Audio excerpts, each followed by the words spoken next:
There are so many things you can do when you retire, and don't just think about, oh, I don't know what to do when I wake up. You're going to wake up excited to start the day. I am. Yeah, that's good. Welcome to Midlife Dialogues, where we are continuing our conversation with Homer Tom, who recently retired from a long career at Warner Brothers Studios about a year and a half ago and is excelling at retirement. He is, like I said in our last episode with him, doing retirement like a boss. In our last video, I talked to Homer about his career a little bit, about his retirement and how it's been going. If you haven't listened to that interview, he is very intentional about his retirement and really sort of a role model as one way to retire right. It's impressive. Today, we're going to talk more about some of his philosophies and how he thinks about life and work and not working. So to start, Homer, I want to ask you this. What did you think retirement would be like? Oh, here's how I envisioned my retired life. I thought I would do, the occasional outdoor activity, which you heard about in the last episode I've been doing. I thought I'd be doing a lot more around the house. I thought I'd have all these projects that I would dive right into and get things done around the house. I did see myself doing a lot more around town, around Los Angeles, taking the train, taking the metro around. And I've done a little bit of that, but I have all these other things that just pop up and they That's kind of catch my attention. I go, oh, wait a minute, I should do that. I have a chance to go do that. So I didn't think I would be as spontaneous as I have been, and it's just been a surprise, a very pleasant surprise to be spontaneous and get out there. right. Do you think retirement will change as you get older? Do you feel like there might be phases to retirement? That's a good question because I did sort of see sort of a shelf life on my outdoor activities, especially the long backpacks I've been doing, the really strenuous outings. Wherever possible, I've been leaning into those that may be a little bit more difficult and strenuous. I mentioned it in my last episode that I did Lost Coast. That one it is a little bit difficult. So I want to get some of these trips out of the way. I want to go to some of the national parks, for example, in Utah, which I deliberately have not gone to before because Utah is fairly close to LA and it's a really short drive. Some of them are more difficult, and I'm thinking that I should do them now while I am still able and sound and fit. So I think there is a bit of a shelf life. I'm feeling it a little bit in my knees, and in the morning I wake up and my back is a little bit sore. So I do see myself slowing down a little bit. I will still continue to go outdoors. I will still continue my volunteer work in Yosemite, but I do see myself slowing down a little bit and not pushing myself too hard. I have taken up skiing again, but I do see that probably tapering off pretty soon because, yeah, I'm getting old and maybe I shouldn't be skiing like a maniac anymore. On the other hand, maybe you're doing just the right thing. You're doing all these things that you want to do while you still can, right? Yeah, exactly. And these home projects, well, they'll still be there when life slows down for me. I could do those, especially all these books. I can't wait. I talk about it a lot. Can't wait when I can sit down and read books. But I have always been a big reader in my youth, but not as an adult. And I really want to get back to it because I have shelves full of books that I've acquired over the years that I just have not read. So I see that as really a big part of my next phase, or maybe a couple of phases down, because I think keeping my brain active is something that I will need to continue to do, as I already do. But, my physical fitness and physical activity may be on the decline. There's no shortage of things. They may just change over the years, but I still see all kinds of things I can do. Yeah. Well, that's kind of great because if you do have to slow down at some point and you've got this other thing, the books, the stacks of books you're already interested in on your shelves, that's great. Good for you. You've got something to look forward to.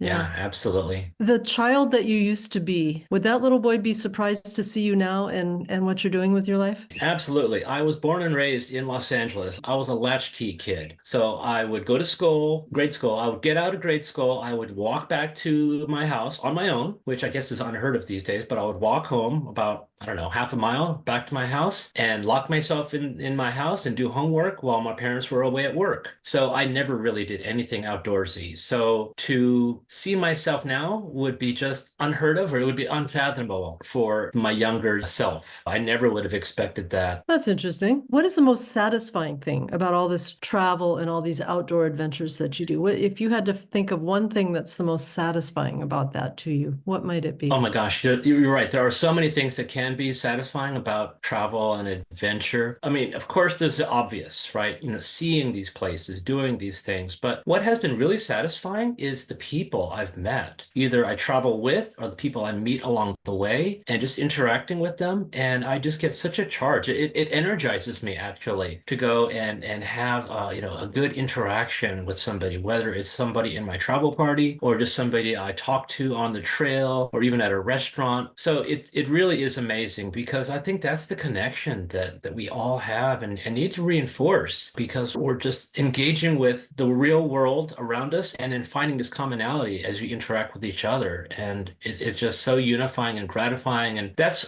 something I think that was kind of surprising. Of course, I wanted to go to these places because I wanted to see this or do that. But then I look back at it and go, yeah, that was fun to see that or to do that. But oh my gosh, I met these great people and, it's just wonderful. Yep, the human interaction always adds something more to anything you're doing. How old are you now, if I may ask you that? I am 62. How old do you feel? Oh my gosh, I feel probably in my early 30s. Yeah, Oh, yeah, that's a good question.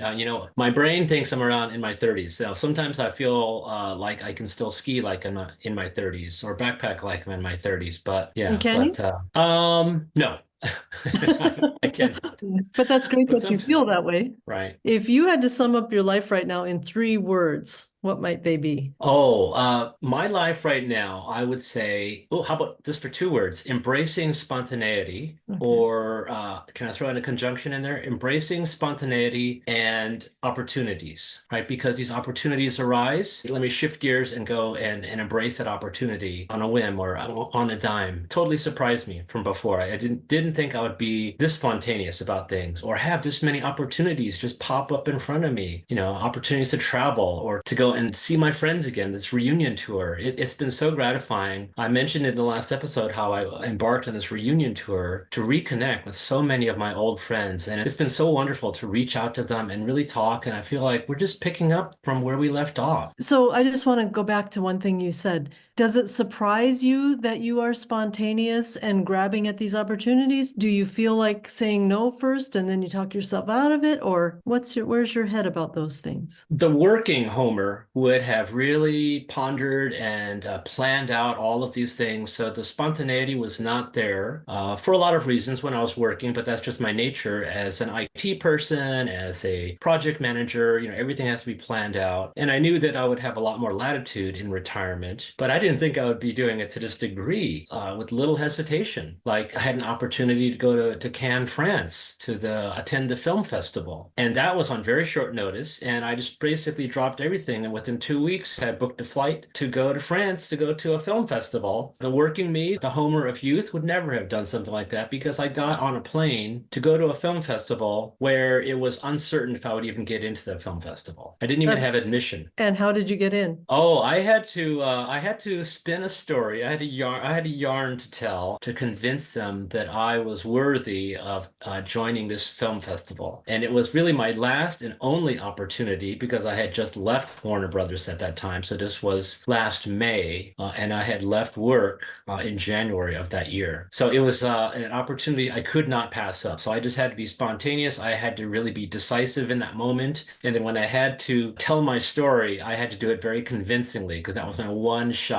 at getting admission into the festival. That's a great story. And what was it like to get in and see all those films and all of that? So the film festival, of course, is where a number of films were premiered. There's a lot of publicity, it's a lot of paparazzi, a lot of glamour. But for me, it was really amazing to go to see, I don't know, on the order of 15 to 20 films in the 2 weeks I was there. No, 10 days that I was there. So I saw a large number of films, and it really reinforced in my mind, in my memory, in my emotion, that I had spent 32 years working for the film industry. Here is the pinnacle of the film industry, this festival. And then on top of that, there was on the final night that I was there was a documentary being premiered actually with the director there about the history of Warner Brothers. It just Oh, resonated with me. Oh my gosh, I've been with Warner Brothers for 32 years, and the company was celebrating 100 years of existence. So I was there for nearly a third of the history of Warner Brothers, and I just really identified with that. So it just felt felt like a perfect ending for me to finish my career in filmed entertainment with Warner Brothers and to go to the Cannes Film Festival. That sounds planned and perfect. It was a great capstone. Yeah, yeah. What advice would you give to somebody else who is retired or maybe about to retire and wants to embrace their life more, whether in big ways or small ones? So you need to prepare for retirement, whether it's financially or physically, or to live in a place where you can really lean into these things you want to do upon retirement. So you do have to put some planning into it. But once you are in retirement, you also have to be open to whatever opportunities present themselves, and don't get singularly focused on that thing you wanted to do, because you're going to find other things. And it's been just nonstop for me. I can't believe all these different things have popped up and interests, and memories will come up where I say, oh, I've always wanted to go to this museum. Or like I said about friends, oh, I haven't talked to this person in such a long time. Let me reach out to them. It's just so amazing. Do you have any philosophy about living that you say out loud or think to yourself, or a saying, or is there anything that guides how you shape your life? You just need to be curious about things. So as you're interacting with people, or as you're going along and you're seeing this building or a store